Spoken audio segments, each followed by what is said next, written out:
I hope your week has been well.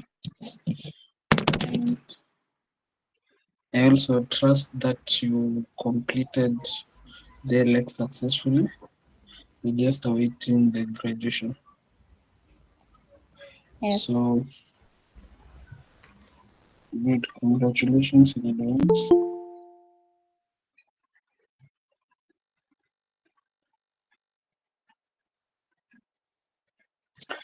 So, we should now be ripe for the job market, and we need these skills that we are going through here in order for us to land a job. Copywriting is one skill that you will apply to every aspect of your life, and you also can sell it. So, just to dispel any doubts, uh, let's first start by defining what copywriting is. So, basically, copywriting is any form of writing that is written with the end goal being the reader to take an action. If you have ever read any anything on social media, which at the end it tells you to click somewhere, to leave your email, to follow some page, to do anything, that's copywriting. So for copywriting to be copywriting, uh, the end result will be the reader taking an action. So it is written with a purpose to persuade, to inform, and to inspire a specific action. And it can be used on whether you want to buy, you have no intention of buying. So it will be used to persuade you to try to buy. And remember that what makes it different from any other form of writing is the action. The reader should be persuaded to do an action. Now, there are some terms that will come across when dealing with copywriting. You'll also come across them when dealing with SEO and the other digital marketing, even social media. So these terms, they're important to know, just in case a client can mention it, and you should be aware of them so that you don't look amateurish. So there's the term B2B, this business to business, and a clear example is, for example, say Safaricom offering their services to KCB Bank. That's a business to business. The provider of services is a business, and the consumer is a business. Its opposite is B2C, which is business to consumer. So uh, any any business engagement you get on a personal level, that's B2C. If I go to the bank, if I go to hospital, if I go uh, to have fun, the business is having me as a consumer. So that's B2C. Then there's what we call a sales funnel. And a sales funnel is the stages through which a customer goes through from hearing a product until the point they'll purchase. It always has 4 steps, which is the awareness stage, the interest, decision, and action. And the reason it's called a sales funnel is because it resembles a funnel. Um, the way it's presented, it looks exactly like a funnel where The uppermost part is wide, then the lowermost is small, just like a traditional funnel. Uh,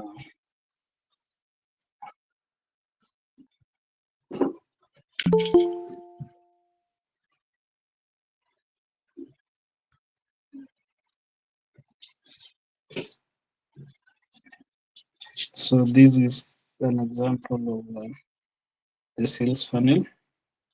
So as you can see, the uppermost part is wide, and the reason is, um, for example, when you're doing an advertisement on TV, you're advertising to over 1 million people, and the size of this stage represents the audience size, because you're advertising both to people who can purchase and those who cannot purchase.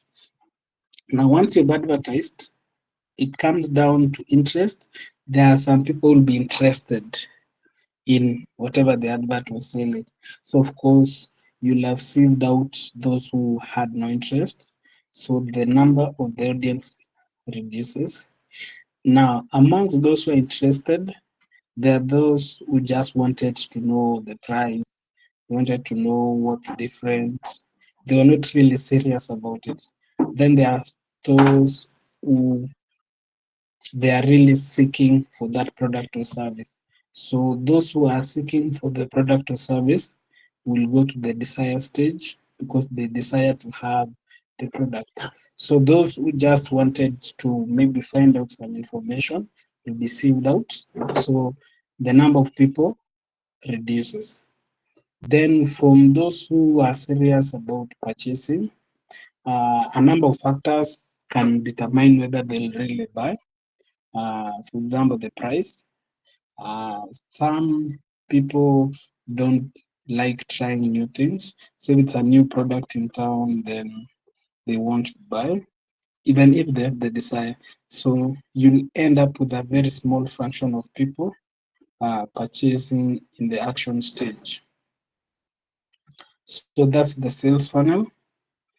Then the next term is pain points. Pain points, these are the specific problems or challenges that a client faces, and these are problems that you can solve as a business or as a freelancer or as a VA. So an example of um, a pain point amongst our potential clients, uh, maybe they have cluttered email inbox. Maybe they have a lot of data that needs to be entered into an Excel sheet. Maybe their calendar is not well managed. So those are the pain points. They're the specific problems that our clients face, and they should be things we can solve. Uh, an example of a pain point which we cannot solve is if your client has no means to commute from where she resides to her place of work. That's a problem you cannot solve. So when talking about pain points, talk about the things you can solve. Our ideal client uh, or a persona, that's a detailed profile of the person you are targeting. A good way to show this is when you are trying to niche down or trying to do market research to find a client. You should start from creating your ideal client, and you create the ideal client imaginarily. Then through research, you can uh, add up some information about them. So, for example, if I'm to target female CEOs, so first thing about my ideal client is that she's a female. Then when doing research, I'll see that the female CEOs range from uh, say 35 to 45 or 50. So for my ideal client, I look for a median age. So I'll say this female CEO I'm targeting is that is 43 years. Then what does she do? Is she part of a golf club or a golf membership? I'll indicate that. Um, which or what schools do her children attend? How many children do they have? So you create an imaginary client so that when you'll be targeting them, at least you're picking up on things which are almost real for them. So that's the same as the persona, the semi-fictional character we were building. Then the value proposition. This is a statement which shows why you are unique or why your services are unique. We have millions and millions of virtual assistants, but what makes you different? Um, an example would be for me, as a virtual assistant, I'm also an SEO copywriter. So that's something which not all VAs have or do. So that's my value proposition. Yours could be maybe you studied law or you're an accountant, then you can paraphrase your value proposition along that line. Then CTA is a call to action. This is we love calling it a button, but it's a phrase or a text that indicates to the reader what action to take. So if you've seen ads on Facebook or LinkedIn or Google, they always end with the sign up, buy now. So those are the CTAs. Then the USP, this is the value proposition. Conversion or conversion rates.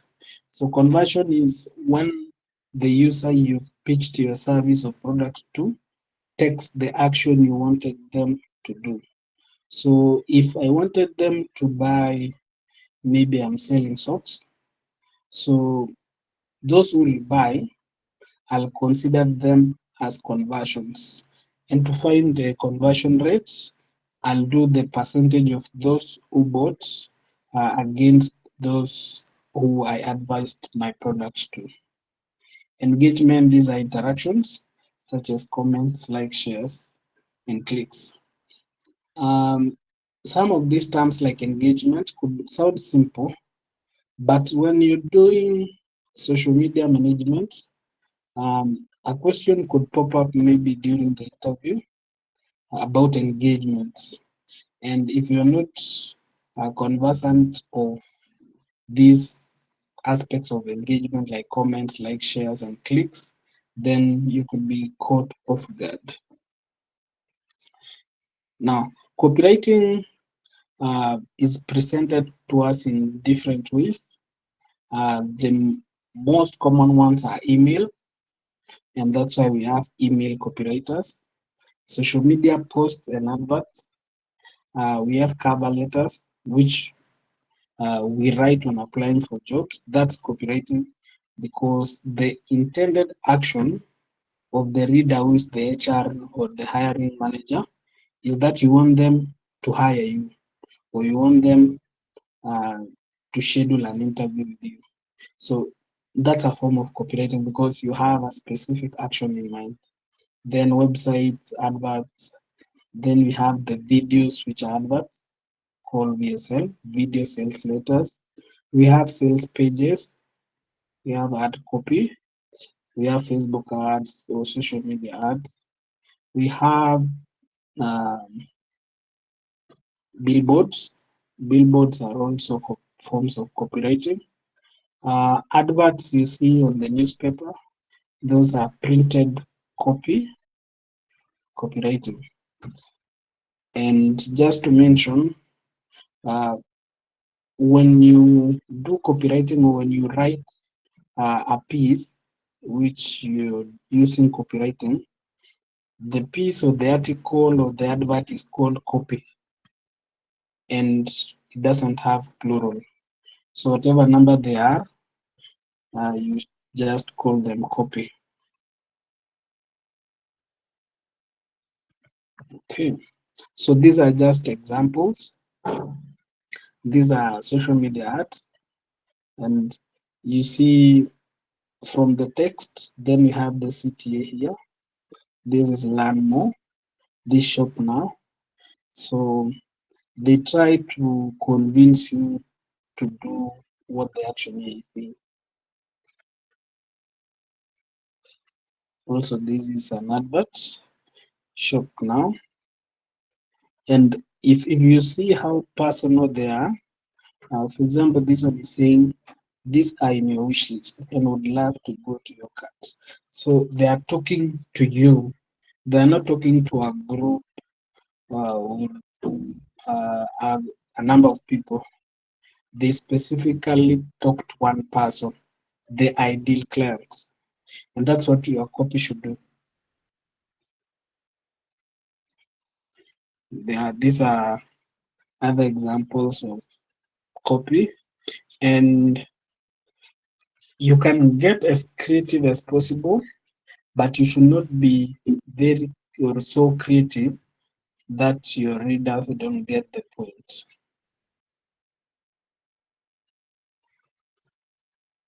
Now, when you're doing copywriting, there are some principles which you should abide by. Someone once said that you should understand the rules before breaking them, and that's the same case with this.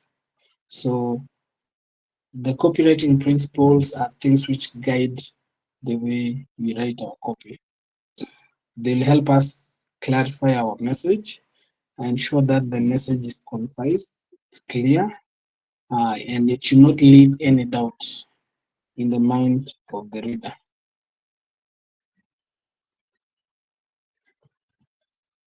Now, the first principle is that you should know your audience. You should know who you're speaking to so that when you're writing your message, you tailor it specifically to them. And you'll find a common saying that copy is assembled. Copywriting is assembled. So when you're doing copywriting, you're just assembling pieces of information.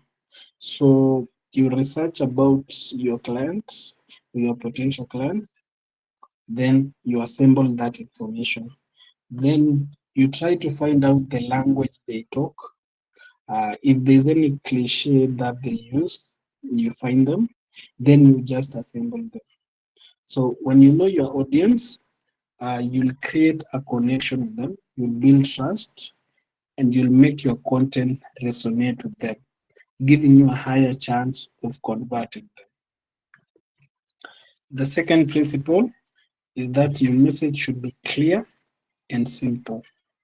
It should not be something that I have to try and understand. It should be simple and clear because people are lazy. That's a fact. If you give me an advert where I have to scratch my head to understand what you're saying, then there's a high probability I'll just swipe through and you'll have missed a potential client. So a good rule of thumb is that if a 12-year-old can understand your message, then you're on the right track. The opposite is also true. Now, the third principle is that you should give value. When you're doing copywriting, it's good to offer value first. And if you are in our lesson, was it yesterday? The other day, we talked about offering value upfront, and this is one other principle of copywriting that you should offer value upfront. And the reason is that you'll build trust. Uh, your potential client will see you as a valuable source and it will set you apart. A very good example, which I believe most of you can resonate with, is there are some sites where Um, Maybe when you're trying to find a template to use, then they'll give you a template, but they'll require your email. It was not hard for them to have that template downloadable direct, but they want your email. And to do that, they are offering you value first. They're giving you a template. And then you give them your email, then they'll add you into an email campaign. You'll start receiving their emails. And if it's something along your course, then you will purchase what they're saying. So always give value. And I always say when you're doing cold emails or cold outreach, ensure that 80% of your message is about the client. Don't talk about the skills you have. Don't talk about what you've done. Don't talk about um, your history. Focus on the client. Then you can connect it with you in the last paragraph. Yeah, but first you should build that trust. Another principle is that your CTA should be strong, should be specific, and it should be actionable. Um, from one of the examples we saw, there's this example here, the learn more CTA. This is a bad CTA. It does not tell you what uh, you get when you click here, because all you know is that you are learning more. Uh, for this one, shop now, that's specific. Shop now, that's specific. Join now, that's specific. Those ones don't have a CTA. So your CTA should be specific, actionable, and easy to follow. And there's what we call the power of one in copywriting. Your copy, if it's a short copy or a long copy, the CTA, because sometimes you need to have like more than one CTAs. So your CTA should direct towards one specific action. So if it's an email where you need to have 3 CTAs, all the 3 CTAs should direct the reader to one action. If they're supposed to sign up, then all of them should direct them to the sign up. Don't have one telling them message us, the other one telling them sign up, that one telling them visit our site. So have one CTA per copy. Now that's a brief run through of the principles. Now we want to see the common copywriting formulas. And all copy are designed using a specific formula. There are many formulas, but we'll just look at the major ones, which you can easily apply. And the good thing with the copywriting formulas are that you can present them in whichever form you want, as long as the end goal is to convince your potential client to do something. So the first formula is called AIDA, which is an abbreviation for attention, interest, desire, and action. So for this, first you should start by grabbing their attention. This is through the headline and um, the first few sentences. If you were to check in your inbox,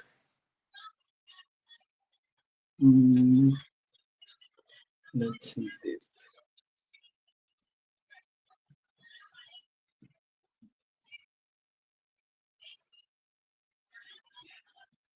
Now, for example, this one, Night of Lights is back, and so is our Light Up Your Life promotion. Testing your way to business success. They're trying to grab your attention. This one here is your WordPress image gallery boring. So I'd be interested to know what is the email about, how to repurpose your content. So they're grabbing your interest. Then after grabbing your attention, then you should keep them interested, keep them in the loop. You should speak things which speak directly to their needs, challenges, or desires. You can state some facts, you can argue the notes, as long as you keep them interested to keep reading. Now, once they are interested, then you should build the desire in them to either try your product, service, as long as you generate a desire in them, where they start thinking that maybe this product could be good for me. I should give it a try. And after building the desire is when you finish with a clear city. So that's AIDA. So attention, interest, desire, and action. An example in action is this is an email. So you grab the attention through the headline, and there's what we call clickbait titles. These are the kind of titles like someone could write Trump is what? Something bad. Trump hospitalized. If you're passionate about the American politics, then of course you'll want to click and find out. Then maybe you can find out that they're talking about some other Trump somewhere, not the president. So you grab the attention through the headline, then the interest in the first few sentences. Uh, for example, if you are reaching out to someone, then you tell them, I just finished reading your latest piece on politics, blah, blah, blah. Then they'd be interested to know what did you find out? What's your feedback? Why are you writing to me? Then uh, you build a desire by telling them what's in for them.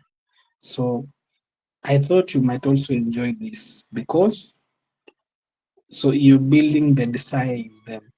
So after hooking them, keeping the interest, now you've built the desire in them. Then the action. I'd love to hear what you think.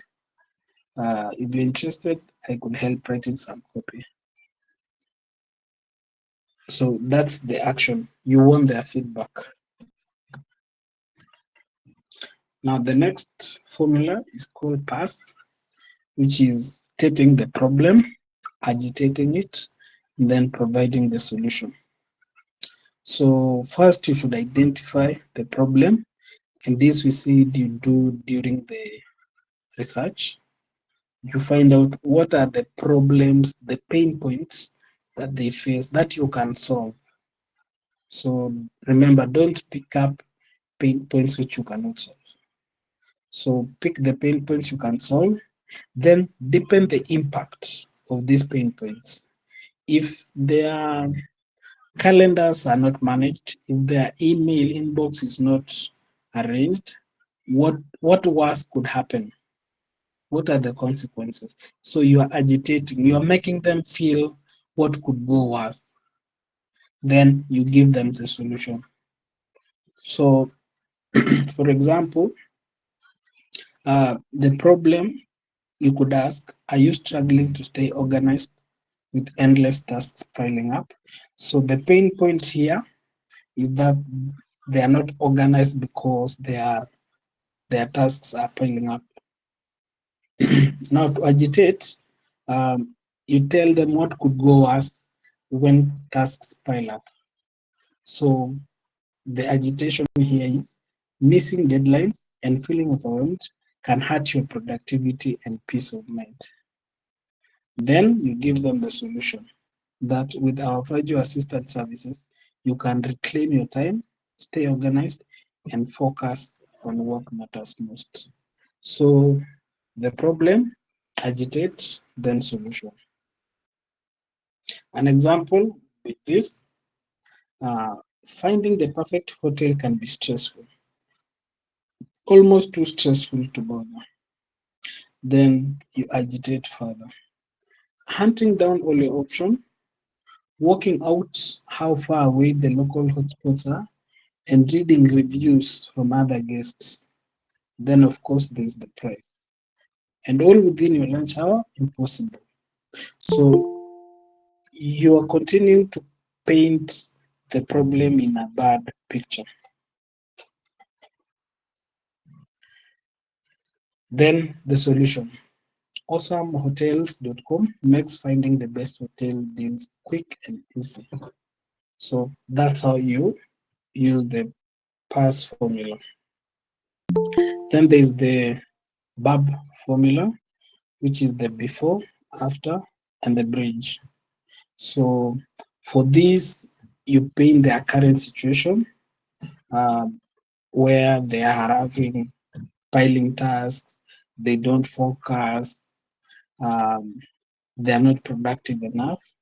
Then you paint for them an imaginary future where their day is fully organized, the emails are arranged well, they can easily find emails that they're attending to, and any set goals are easily achievable.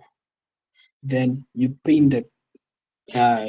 present yourself as the bridge that for you to have this reality, then our virtual assistants are here to streamline your workload and give you back time and peace of mind. So you paint their current situation, talk of the imaginary future, then introduce the bridge. And these formulas, you can use them in your cover letters, and we'll see that in a few. So an example is this. There's nothing worse for you than having an artificial energy drink full of sugar. It ruins your health and concentration and doesn't even give you lasting energy. So that's their current situation after. But the good news is there are ways to achieve longer lasting energy without consuming poison. So their imaginary future is where they will have uh, a drink to take which can give them long lasting energy without necessarily drinking things full of sugar. Now, what is the bridge? Try out our 100% natural nootropic juice and experience long lasting energy. So, you see, you introduce yourself or your product as the bridge. Then there's the four P's. Uh, this is also another formula where you make a promise or a bold promise, and then you paint the picture, then you provide proof, then push, which is the CTA. So a bold promise would be something like if you've seen emails which say join 3,000 successful virtual assistants who, that's a bold promise, because if you have 3,000 successful virtual assistants who have done something specific, then that's a really huge promise. Then you paint the picture of life, how life would be if they use your product or your service. So, for example, if they join that group of successful VAs who are in your masterclass, say you're selling a masterclass, then By painting a picture, now you tell them, imagine a scenario where you have 4 clients, high-paying clients, and you can provide your services within 6 hours in a day and have the rest of the time for yourself because of the systems that we offer. So you're painting that picture. Then for the proof, now you bring someone who's been through the masterclass. Uh, example, say uh, Sarah Avie says how she's handling 6 clients without having to stress. Then you push the CTA. Don't wait. Sign up today and start transforming your work. So that's the 4 Ps. And example in uh, action is this. Um, it starts with the facts where 78% of customers walk out of stores. And then the bold promise here is our team of mystery shoppers are the best in the world at figuring out exactly what those things are. So that's a promise, a very big one. Then you paint. Imagine finally having real eyes and ears in the store when you are not there. Knowing how long customers actually wait, how clean the store really is, why someone walks through your door then walks out without making a purchase, and how to fix that. That's a pick you're painting the future. Then proof. We have helped 2,500 plus retailers improve customer experience. So that's proof that we've done this before and it worked. Then the push.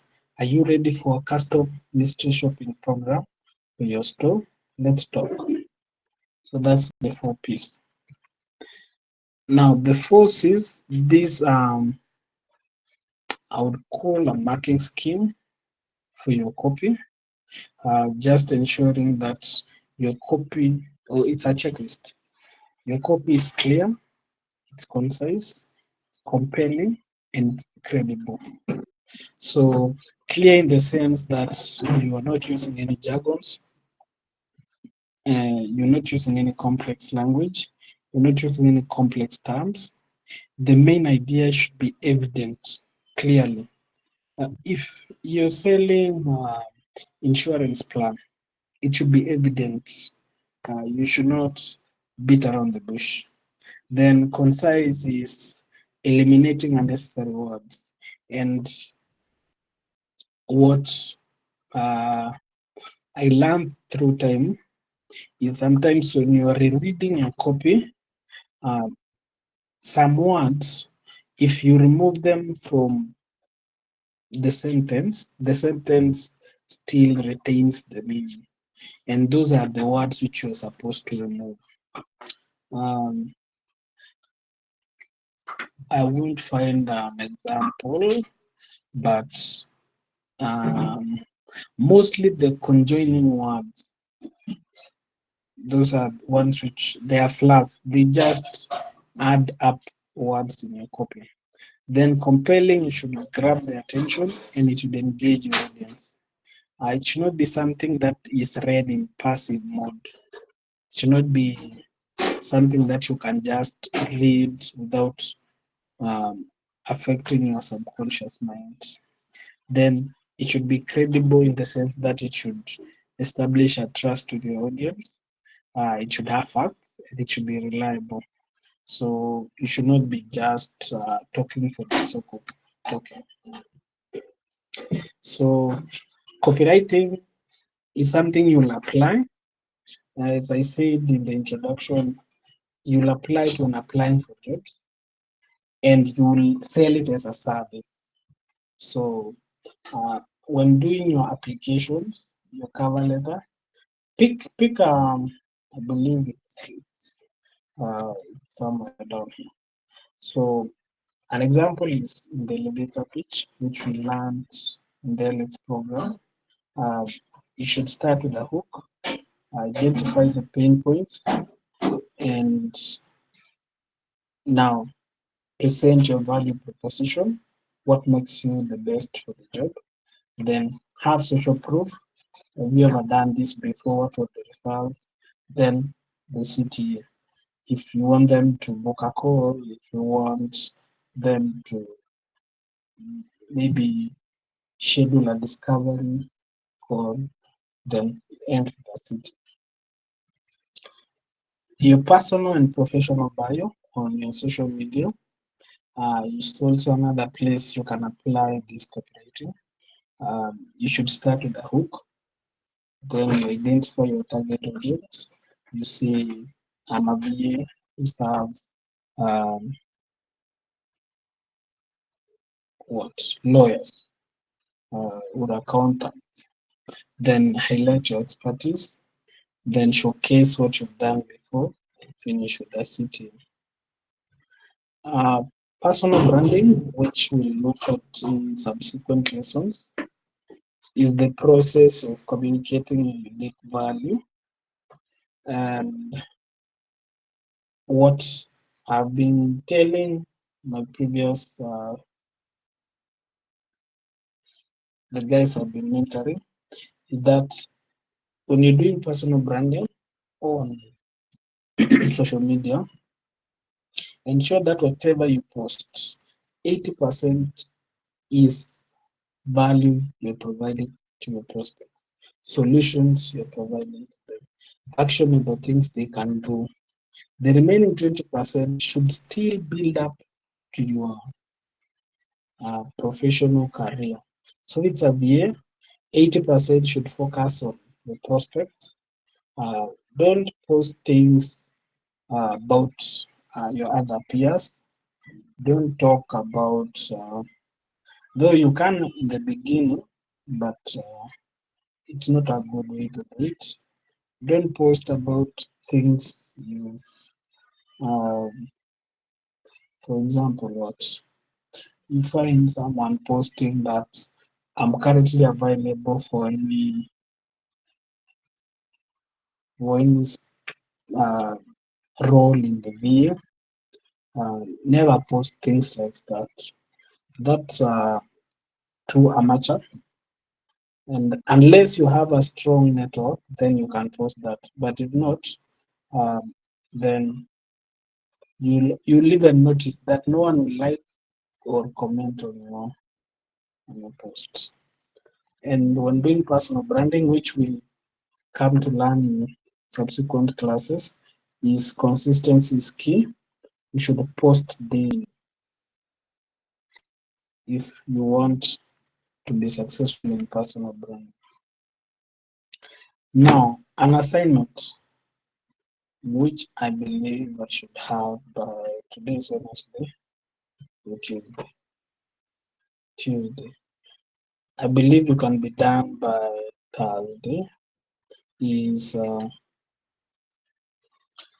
write a call email to a business owner who you would want to serve as a VM and use all the four formulas. So I expect 4 emails pitching your VA services to them. So you'll find this slide in our shared folder. Then open a Google Doc, write the 4 emails following the formulas. Then you can submit by Thursday. Any question, any concern, any thoughts, any addition or subtraction? Welcome.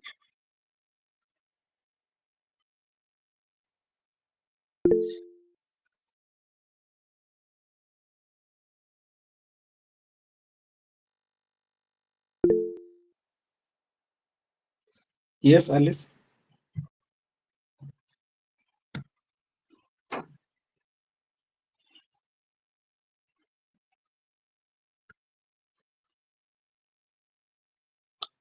Thought I saw Alice raising the hand.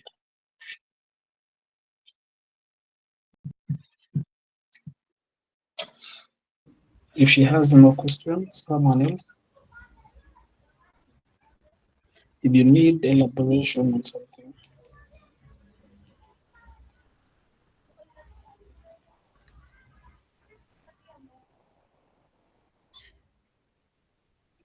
As you're thinking through, tomorrow we are having a practical session on introduction to Canva, which will begin at 7:15. I believe by then everyone should have created an account with Canva and come ready to learn how to use Canva. We'll go from the basics to some more intermediate skills using Canva. Thank you, Annalise.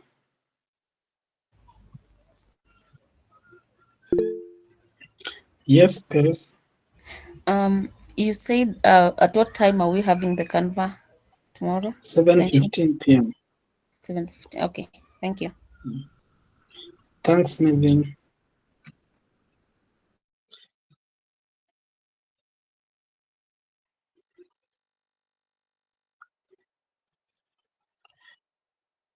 Okay, the assignment.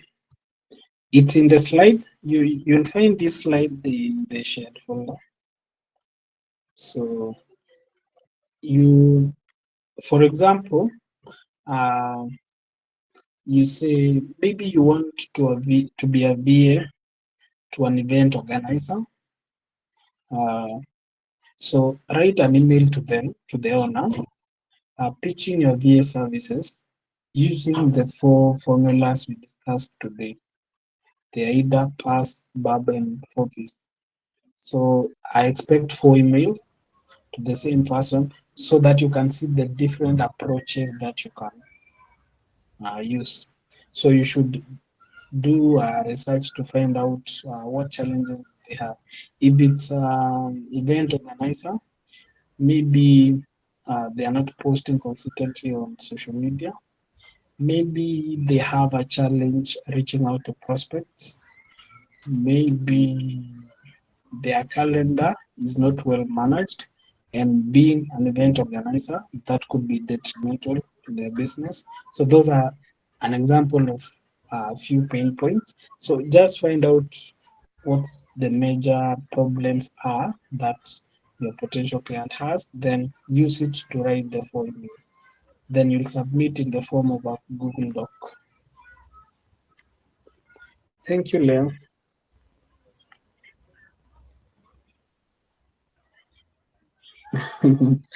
Why don't you text the assignment in the group? Yes, I can send the assignment in the group. I don't know if you mean the explained version or this version on the screen, because this version on the screen is available in the slide in the shared folder. Thanks, Lydia.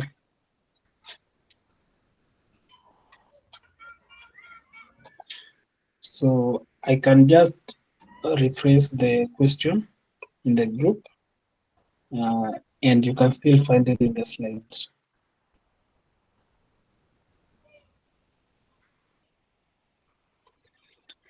So I believe that was a successful lesson. If everyone understood, there was no question, then I scored 100%. Thank you guys for your time. Sophie. Good evening. Sorry. Good evening. I wanted some clarification regarding the assignment. Mhm. So are we supposed to write the emails using the 4 methods, AIDA, PASS, BAB, and the 4 Ps, and Mhm. then forward to the prospective client, or are we forwarding them to you? Forward them to me. Mm-hmm. You can choose one which you feel uh, is persuasive or good enough or sounds good to you, and send that one to your prospects, because we want to do this in the practical sense. So far, uh, should be three. Yeah, three members who are part of you guys uh, send emails to the prospects I shared, and the three are having a positive feedback. They are at a certain level of the recruitment process. So just do it. Some of us have not yet received the prospects from the list you created. Okay, I'll add you. I'll add Okay. them. Thank you. Karibu. Thank you, Margaret. Thank you, Faith. You have a question. Can you access the recorded version of this audio session? Yes, you can. I'll upload it to my YouTube channel, I believe. Let me consult with my BA. Deadline for the assignment Thursday. Sharon, just, how do I say, disregard the list.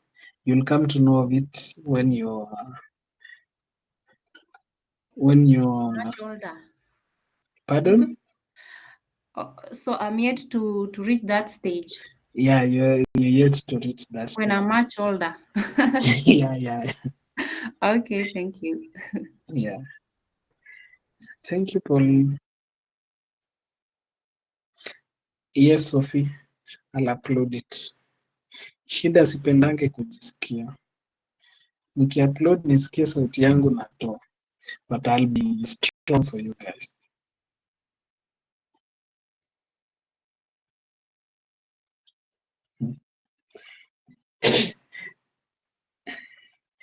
Yeah, for the list, if you've joined today, just as what I told Sharon, is when you're of age, I'll let you into the list. I'll give you a number of prospects to reach out to. I'll also teach you how to fish the prospects yourself. Majorly, I prefer not using the platforms, but going direct to.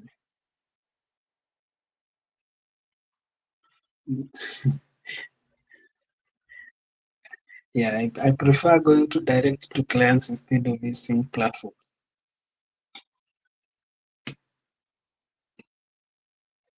So kama hujapatana na list mahali, ujue kidogo tu umee meno, then bas, you'll be on the list.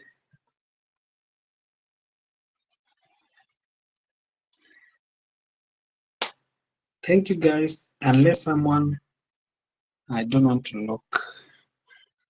Yeah, kama hujapata list, usishtuke. Lakini ukimaliza wiki mbili na hujaona list, then you should reach out to me urgently. Yes, Christine, if you've raised your hand intentionally.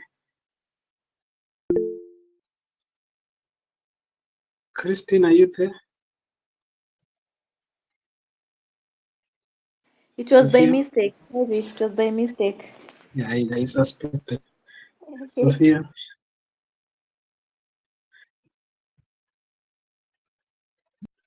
Hi, Lawrence. Hi. I wanted to ask you, I'd already made my portfolio, so I wanted to download it and paste on my LinkedIn. So as much as I was trying to access it when I'm on the feature section, I went to the media. You went Now, to the media? I was not accessing it on the download section on my laptop. Why is that? I don't know, but I don't know. I thought of maybe it's because it's large, because it's almost 9.1 MB. That's very small. I'll have a one-on-one with you. Okay, thank you so much.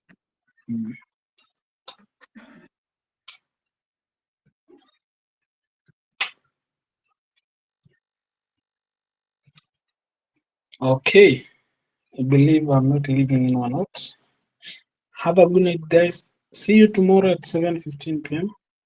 Kuja na laptop, kuja na Canva account kama ushafungua. we'll have a session on practical, and there'll be no notes. Thank you and good night. Toodles. Good night. Good night. Good night.